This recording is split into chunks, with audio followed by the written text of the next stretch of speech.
अब हम करेंगे अपना क्वेश्चन नंबर 8, जिसमें मुझे गिवन है कि जो एक हॉर्स है उसको बांधा हुआ है स्क्वायर टाइप का एक फील्ड है जिसमें ग्रास ग्रेजिंग के लिए बांधा हुआ है, और जो स्क्वायर है उसकी जो डायमेंशन है वो मुझे कितनी दे रखी है 15 सेंटीमीटर, और जो रस्सी है जो रोप है उसकी जो लेंथ है वो 5। अब यहाँ पे मुझे मेन फाइंड क्या करना है, मुझे ये फाइंड करना है कि जो हॉर्स है वो कितना एरिया ग्रेज करेगा।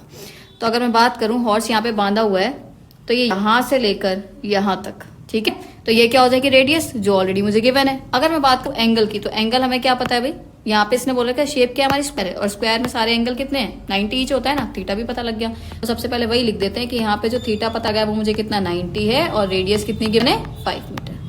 ठीक है जी, यहाँ तक आगे करते हैं। फाइंड क्या करना है, एरिया ऑफ सेक्टर, क्योंकि एरिया ऑफ सेक्टर ही तो बनेगा जितना एरिया वो ग्रेस करेगा। तो यहाँ पे क्या जाएगा, फॉर्मूला क्या होता है मेरा theta by 360 pi r square. तो थीटा मैंने डायरेक्ट लिख दिया, फॉर्मूला नहीं लिखा है, तो थीटा बाय 360 हो गया, थीटा मेरा 90 था, और इंटू में क्या होता है पाई आर स्क्वायर। पाई की वैल्यू इस क्वेश्चन में मेंशन थी लेकिन मैं क्वेश्चन में लिखना भूल गई हूँ, बट गिने वहां पे 3.14। उसके बाद करते हैं रेडियस की, तो रेडियस कितनी है मेरी 5। इसको सिंप्लीफाई कर लेते हैं, हमारा कितना आएगा, यहाँ पे एक जीरो से एक जीरो कैंसिल आउट हो जाएगा। उसके बाद अगर हम देखें तो 9 से 4 पे कट जाएगा, 9 से 4 के बाद कितना हो जाएगा हमारा, और क्या कैंसिल हो रहा है 5 से कट हो जाएगा, ये 5 से कितने पे कट होगा 20 पे, देन 5 से अगेन कट जाएगा 4 पे। अब 4 तो नहीं होगा बट ये 2 से कैंसिलेशन होगा, यहाँ पे हमारी कितने 157। तो अगर मैं इसको सिंप्लीफाई करती हूँ तो ऊपर कितना बचा है मेरे पास 157, और नीचे 4 2 सा क्या बचा हुआ है 8।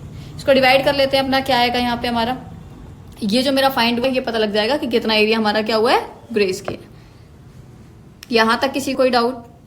अब सेकंड पार्ट, पहले इसको सिंप्लीफाई कर लेते हैं।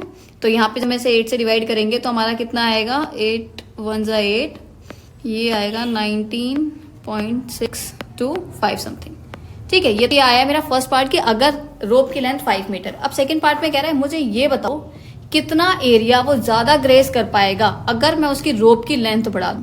अभी रोप की लेंथ 5 थी, रेडियस थी, अब वो रोप की लेंथ क्या कह रहा है कितनी करने के लिए 10 करने के लिए कह रहा है।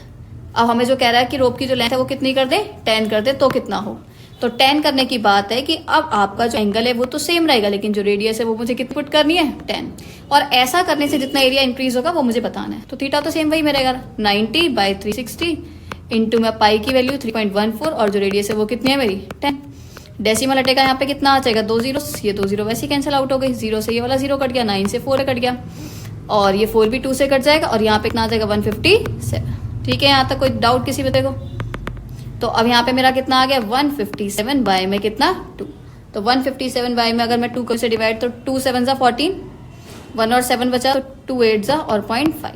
तो ये मेरा क्या फाइंड हुआ है कि एरिया अगर रोप की लेंथ में 10 कर दूं तो कितना होगा। बट हमें सेकंड पार्ट में ये नहीं फाइंड करना, हमें ये फाइंड करना कितना एरिया इंक्रीज हो जाएगा। ये तो 10 की लेंथ होने से इतना बढ़ेगा लेकिन कितना इंक्रीज हो जाएगा मुझे वो फाइंड करना है। तो चेंज कितना होगा हमें वो करना है, वो मैं यहाँ पे लिख रही हूँ कि एरिया चेंज कितना होगा। तो ये कितना हो गया 78.5 हो गया, और पहले कितना था 19.625। तो इसके बीच का डिफरेंस बताना है कि कितना एरिया हमारा इंक्रीज हो जाएगा जो वो ग्रेजिंग में बढ़ जाएगा, किसकी वजह से रोप की लेंथ की वजह से।